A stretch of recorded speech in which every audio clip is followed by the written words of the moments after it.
I've even had people say, oh, your life would be better if you revert to Islam because, there'd be benefits of you living in the Middle East, etc. Benefits if you convert. How disingenuous would that be? You're at benefits in the Middle East if you convert to Islam. Interesting. I wonder if that was presented to his brother Andrew. What is happening here? Your life would be so much better if you converted to Islam. What is he talking about? He's talking I don't know. Converts with benefits. What benefits is he talking about? Just convert and you'll get some benefits there. Let's see where he goes. What kind of benefits is he talking about? Your life would be better if you revert to Islam because, there'd be benefits of you living in the Middle East, etc. And I said, no. How disingenuous would that be to my Muslim friends and colleagues, of which I have many, to revert for any beneficial reason other than me genuinely feeling it within my soul? Notice he just said it. In other words, if it wasn't clear what he's talking about, what he's being offered, hey, there would be some real benefits towards you in the Middle East if you just convert to Islam. If he wasn't clear on exactly what he meant, he said, no, it would be disingenuous of me to convert for those benefits and not because I really believe it. He wasn't being told, hey, you should convert because it's true and here's all the evidence. It was, hey, do you realize how popular and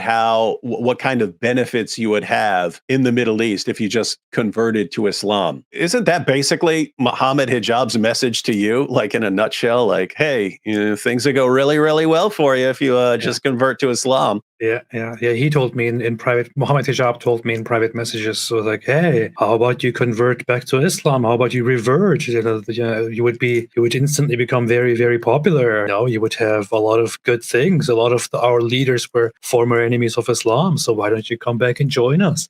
There are lots of benefits. This is the Islamic prosperity gospel. For people who aren't familiar with the prosperity gospel, there are actual preachers who God wants you to be rich and convert to Christianity and claim your wealth, and God's going to shower you with money and so on. But it's totally correct in Islam. I mean, if you're a famous person and you convert to Islam, yes, there are wealthy people who would gladly shower you with money to go around influencing the next generation and getting them to convert to Islam. They will absolutely love you, which unfortunately for these guys calls into question how genuine these conversions are. Calls into question everything. And I'm really wondering, didn't your brother convert to Islam under the notice that should have been the instant follow-up question. Even if he doesn't want to give details or something like that, the instant follow-up question should have been, if these guys wanted to push back on these guys at all, even slightly, the obvious follow-up is, hey, so you were told that it would be very beneficial to you to convert to Islam. Was that offer ever made to your brother? And of course it was, right? If they're coming at Tristan saying, hey, things will go really well for you, lots of benefits to converting to Islam, if you know what I'm talking about. Of course that was offered to Andrew. And then so the follow-up to that, whatever the answer is, okay, because notice, we know that was offered to, if they were offering that, if they were making that, trying to make that deal with Tristan, they're obviously presenting that to Andrew over the years. And so then did Andrew convert because of that? Or was that just a side perk for him that, yes, you get some benefits too, even though you're converting because you're so sincere? Was this just a side benefit for him? That would have been the issue. That would have been very interesting. And of course, he would have said, no, he's completely sincere, but come on, guys. This is why I said before that I don't want to create a conspiracy theory here, but it seems kind of suspicious that both of these guys are trying to appeal to this whole masculine traditionalist type, and then one of them is a Muslim and one of them is a Christian, and they mention their religious stuff occasionally. They're trying to gather from both religions people and have their support, and they're just using this as a tool, not because they actually value it or believe in it.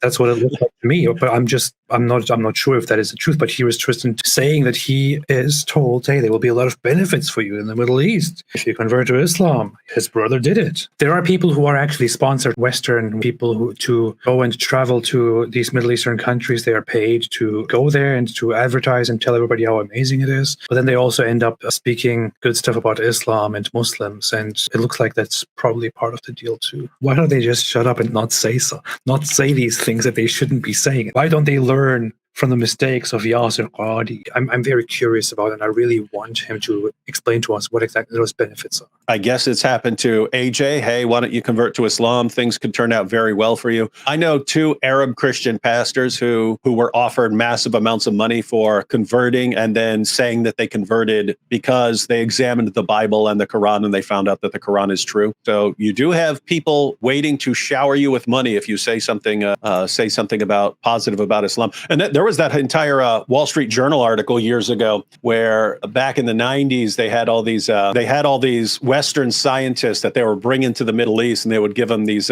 massively distorted quotations and say, hey, how could Muhammad have known this? The vast majority of the scientists said that doesn't look remotely impressive. But the few who actually said, yeah, I don't know how Muhammad could have known about that. These guys acknowledged that their vacations were paid for by these guys, and they were put up in the best hotels and given money and presents and showered with everything. And all they had to do was say something positive about Islam. And to this day, you can open up Muslim Dawah books and it'll say, and even Western scientists, when they were presented with this amazing information, had to grant that Muhammad could only have known this through miraculous means. And it's still used for Dawah. When it's interesting because what was that guy, the rationalizer? He interviewed these guys. So the Wall Street Journal went and found these scientists who said something positive. One of them called it mutual manipulation. They said, we got free stuff and all we had to do was say something about their religion. It's mutual manipulation. So yes, in exchange for free vacations and so on, we will say something nice about your religion. The rationalizer had these guys on, was saying, hey, why don't we look at the entire, do you really think there's anything miraculous here? They're saying, no, there's nothing miraculous here. So, but notice you have that going on where wealthy, oil-rich people will gladly shower you with money or anything else you want